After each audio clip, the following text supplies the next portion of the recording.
Illegal scrambling is a major issue around the school and within the community as a whole.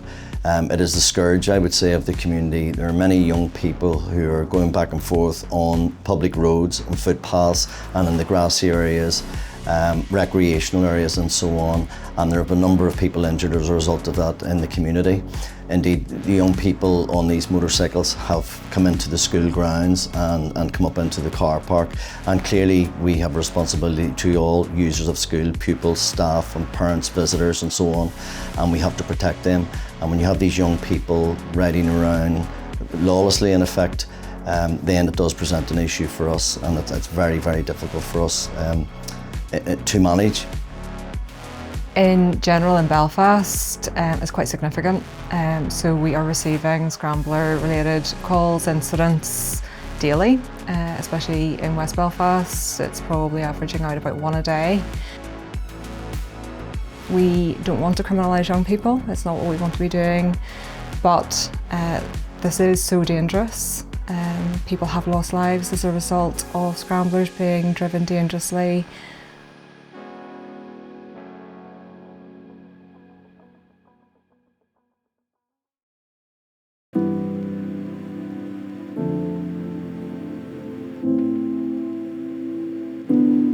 What happened Tuesday the 19th of July 2016 was one of my days off work. I had been in the back garden looking after the kids. It was quite sunny and warm. We had the wee swimming pool filled up and the kids had a couple of their wee friends round. We were all messing about in the pool. I had decided that I was going to make a start on a wee greenhouse that I wanted to make with some leftover wood and glass and stuff that I had got together. Valerie was on morning shift at work, due home around 4 or so, and I was out the back. Valerie had arrived home, she helped me put a couple of pieces together, decided that she wanted to go and give the dog a walk.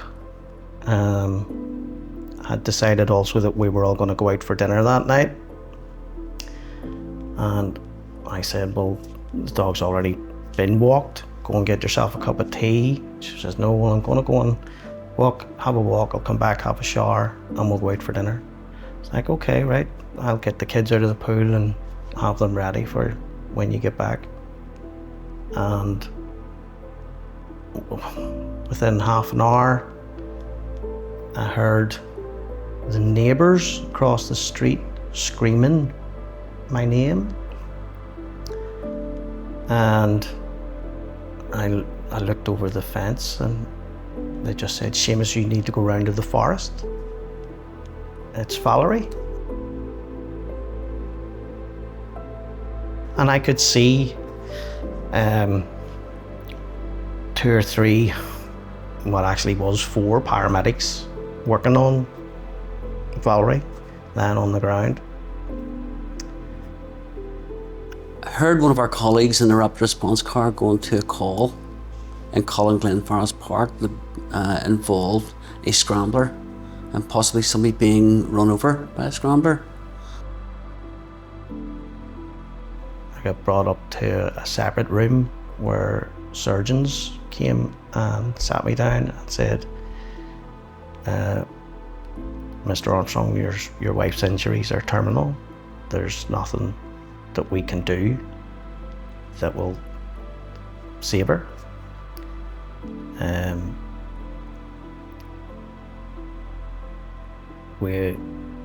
We've 3 different surgeons all says we've all seen injuries of this magnitude before in previous cases, and nobody comes back from it.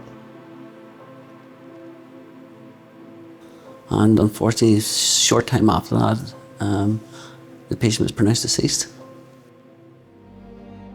I had to go home then the next day and tell our kids that Mummy wasn't coming back from the hospital. I didn't bring them down to see her when she was in ICU because I didn't want that to be their last memory of their mum, hooked up to wires and pipes coming out of her mouth.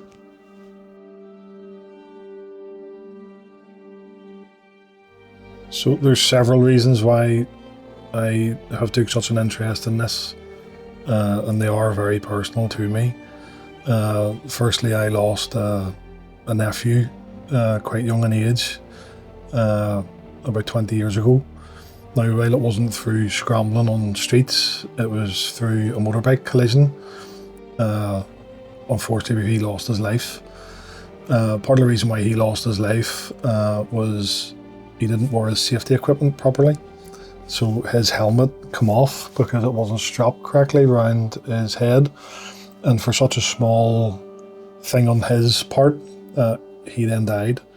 When the helmet came off, his head made contact between the car and the ground, and that was him.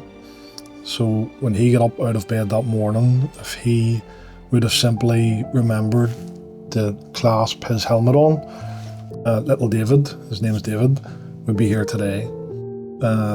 When I watch children street scramble around West Belfast and Belfast, that reminds me of that.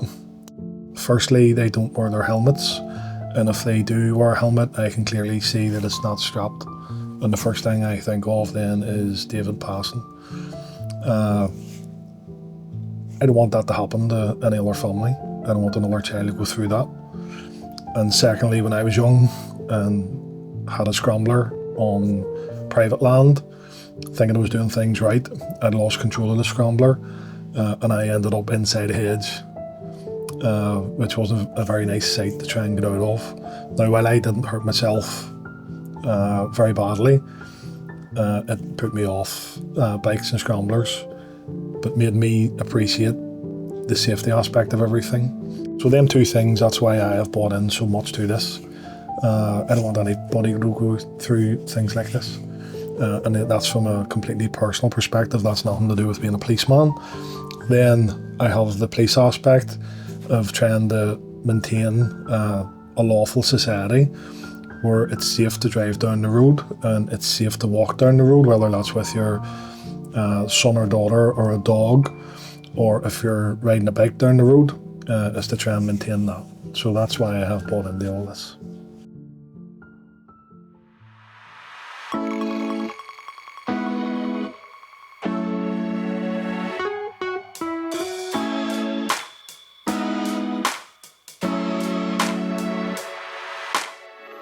I know that the MAP is a partnership with the PoliceServiceNI and the local the neighbourhood partnership team, and the Department of Communities, and then Cornerstone, run by Davy Mulligan.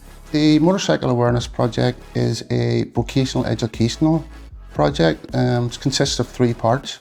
The first part being classroom, where we'll talk about the legalities of riding scramblers on the roads, etc., in public places. Then we also include things like the safety equipment that's required, and then also how to look after the bike and how to prepare it. So that takes us on to the second part of the project, which is the basic mechanical awareness and maintaining the bike. And then thirdly, which is the most exciting part for the students that engage, is actually learning how to ride the bike properly and safely. What we would like to see would be designated sites in the hotspot areas where young people could come, that, you know, coaches could be trained, community reps could supervise, and that the motorcycling can be controlled in a safe environment. So that ultimately is our goal, to create safer environments for motorcycles to be used in. The police are doing a good job.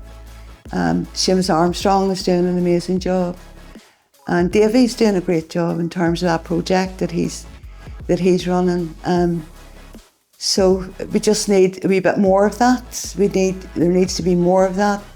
There needs to be more young people involved in that as well. So.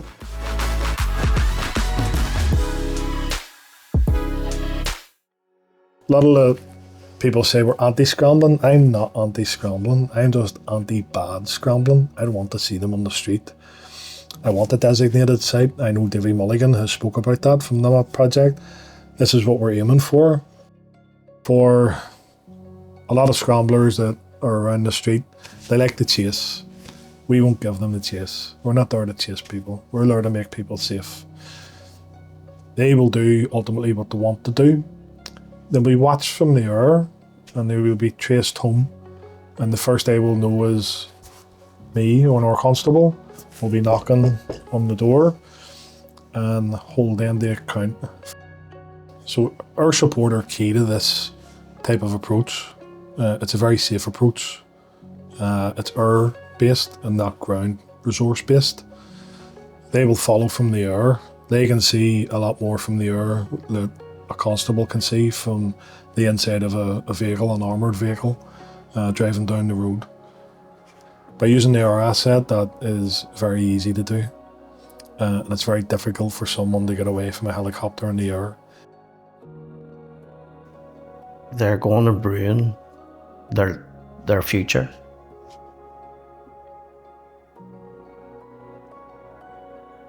They're going to end up with a criminal record that'll follow them around for the rest of their life.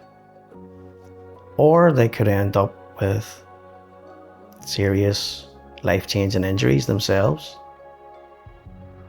If you want to scramble, that's fine, but please do it at a designated site. Please do it with the right safety equipment.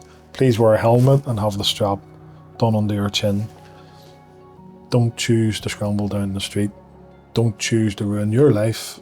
Don't choose to ruin someone else's life. Please choose to scramble safely. Parents who are thinking about buying their child a scrambler, the advice that I would give them is that this is not a toy. And they need to understand that actually there are consequences when it is not used properly, as we have seen with the very tragic death of Valerie Armstrong.